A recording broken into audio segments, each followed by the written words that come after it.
So hello friends, welcome to our YouTube channel AS junction. मेरा नाम सत्यम तिवारी है।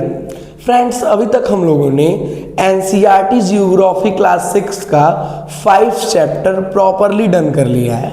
अब हमारा क्या है, 6 चैप्टर है पृथ्वी के प्रमुख स्थल मंडल। अब हम अर्थ के लैंड फॉर्म्स को पढ़ेंगे फ्रेंड्स, ठीक है। और इसके पहले की जो भी वीडियोस अगर आप नहीं देखे हैं तो चैनल पे पड़ा हुआ है, देख लीजिए। और मैं सोच रहा हूँ प्लेलिस्ट तब बनाऊँ जब क्लास 6 का पूरा चैप्टर खत्म हो जाए और फिर इसमें आगे ना पढ़ाना हो, ठीक है। तब प्लेलिस्ट बन जाएगा और प्रैक्टिस सेट अलग होगा। जब 6 चैप्टर हम पढ़ लेंगे तो प्रैक्टिस सेट रखा जाएगा, ठीक है। तो हम आगे चलते हैं, अब इस चैप्टर को पढ़ते हैं आखिर ये क्या है। और ये 6 चैप्टर है एनसीईआरटी का जियोग्राफी का, जिसका नाम है पृथ्वी के प्रमुख स्थल रूप। हम अपने स्थल रूपों को पढ़ेंगे पृथ्वी पे। पहले समझते हैं स्थल रूप क्या होता है। तो फ्रेंड्स, आप थोड़ा सा इमेजिन करिए, आप अपने घर से बाहर निकलिए। जब आप अपने घर से बाहर निकलते हैं तो क्या आपको वहाँ का जो जमीन है हर जगह समतल दिखाई देता है, मतलब एक बराबर इक्वल दिखाई देता है? ऐसा नहीं है, ठीक है। आप देखिए जाके, जब कुछ दूर आप जाएंगे जमीन थोड़ा सा ऊंचा भी होगा, तो फिर कहीं एकदम बराबर होगा, तो कहीं एकदम पूरा ग्राउंड मतलब मैदान इलाका होगा। तो अलग अलग तरीके की जमीन होते हैं ना, उसी को हम क्या बोलते हैं, लैंड फॉर्म।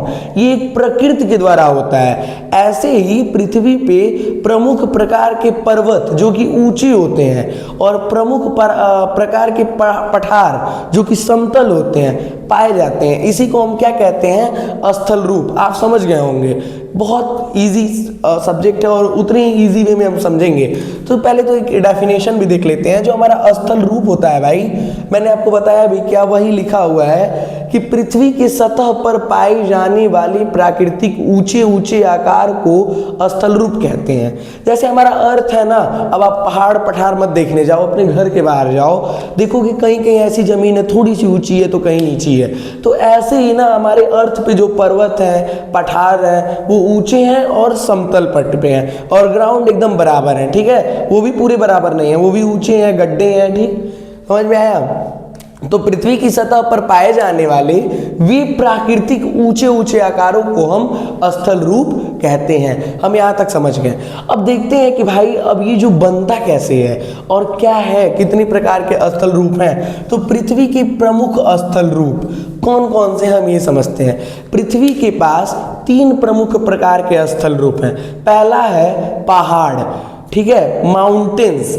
एंड इसके बाद सेकेंड जो है वो है पठार, एंड जो थर्ड है वो है मैदान। आप हमेशा याद रखना, पहाड़ कैसे होते हैं भाई, तो पहाड़ हमेशा ऐसे होते हैं, देखो ऐसे नीचे से ऊपर जाएंगे फिर ऐसे, मतलब ये चोटी, पीक मीन्स चोटी, जिसकी ऊंचाई हो एक, ठीक है। इसको हम बोलते हैं माउंटेन, इसको हम बोलते हैं माउंटेन। एंड जो बाबू ऐसे होते हैं, मान लो ऐसे हैं करके, ऐसे समतल पे हैं, इसको बोलते हैं हम पर्वत, पर्वत करके, ठीक है, पर्वत हम इनको बोलते हैं। समझना, ऐसा कुछ नहीं है कि बहुत अच्छी ड्राइंग है, लेकिन बस समझने के लिए, ठीक है। तो पर्वत, पठार और मैदान, ये होता है हमारा स्थल रूप, पहाड़, ठीक है। अब ये 2 प्रकार की शक्तियां जिम्मेदार हैं इसको बनने के लिए। आखिर ये बनेगा भी ना भाई, पहाड़ ऐसा तो है नहीं तुम ले जाके रख दिए या मैं ले जाके रख दिया, बोला है क्या, नेचर के द्वारा बनता है। तो नेचर के द्वारा जब बनेगा तो कोई शक्तियों की जिम्मेदारी होगी। तो इसकी 2 प्रकार की शक्तियों की जिम्मेदार होता है। पहला होता है अंतर्जात शक्तियां, जिसको हम इंग्लिश में बोलते हैं एंडोजेनिक फोर्स। और अंतर्जात शक्तियां क्या होती हैं दोस्तों, ये हमारे पृथ्वी के अंदर से काम करती हैं।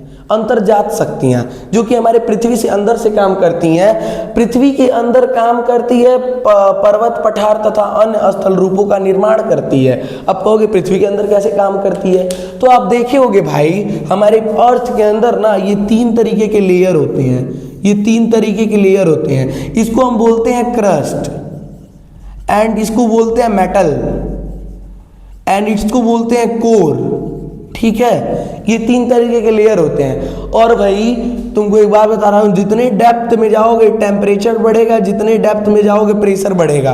हमारे अर्थ के नीचे सब लावा होता है, लावा भरा, सॉरी मैग्मा भरा हुआ है, ठीक है। अब ये जो मैग्मा भरा हुआ है तो बल जब ये लगता है संवहनीय बल, अब ये लावा मैग्मा ऊपर ऐसे ऐसे करके आता है तो इसको डिस्ट्रॉय करता है, और जब इसको तोड़ के ऊपर निकलता है तो ज्वालामुखी बन जाता है, ज्वालामुखी पर्वत, जिसे हम जब बाहर निकलता है तो बोलते हैं लावा। आप समझ पाए होंगे।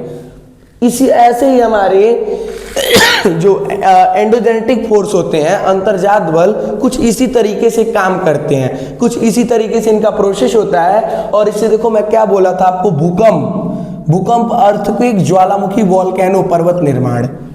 ज्वालामुखी जो है ना, जब ज्वालामुखी निकलता है तो उसका लेयर्स जम जाता है, लावा निकलता है, मैग्मा जो है बाहर निकलेगा तो लावा होगा, जब वो जम जाएगा तो वही बन जाएगा क्या, ज्वालामुखी पर्वत। समझ गए आप लोग? आगे समझते हैं। ये हमारा क्या था, इंडोजेनेटिक, अंतर्जात शक्तियां। एंड सेकेंड क्या है, एक्सोजेनेटिक फोर्स। एक्सोजेनेटिक फोर्स क्या होता है, दिमाग लगाना, ये बहिजात बल है, सीधे समझ में आएगा, बाहर वाला। तो इसमें क्या होता है, ये शक्तियां पृथ्वी की सतह पर काम करती हैं और यह मुख्यतः दो प्रकार के स्थल रूपों में परिवर्तन लाती हैं। देखो, वो पहला था एंडोजेनेटिक, वो नीचे से आया और स्थल रूप बनाया।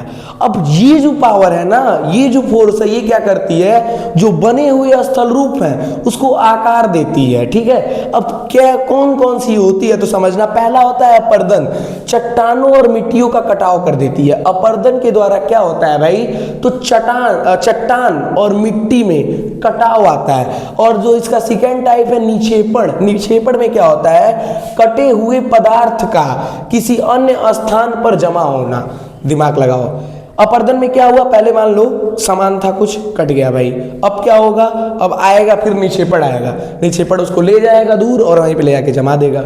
समझ गए? जैसे बारिश हो रही है, मिट्टी है, बारिश आई, मिट्टी है, मिट्टी बहेगा पानी के साथ तो कहीं और जाके जमेगा, नॉर्मल चीज है। ठीक है, तो इसको हम बोलते हैं अपर्दन, निक्षेपण।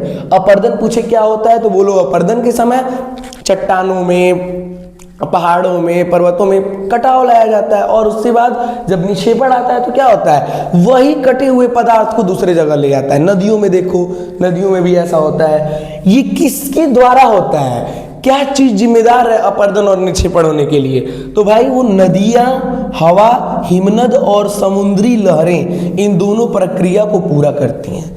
यही जो है नदियाँ, यही जो है समुद्री लहरें, यही जो है हवा, यही हिमनद क्या करती हैं, इस दोनों प्रक्रिया को पूरा करती हैं। इस पूरी लेक्चर में ये हमारा फर्स्ट पार्ट था, एंड इसके बाद हम सेकेंड पार्ट पढ़ेंगे। उसमें एक करके पहाड़, एक करके पठार और एक साथ मैदान, इस तीनों चीज को एक साथ पढ़ेंगे। अभी मैं दोनों को ऐड कर दूंगा, वीडियो भी लॉन्ग हो जाएगा, इसीलिए वन पार्ट में सिर्फ इतना समझेंगे।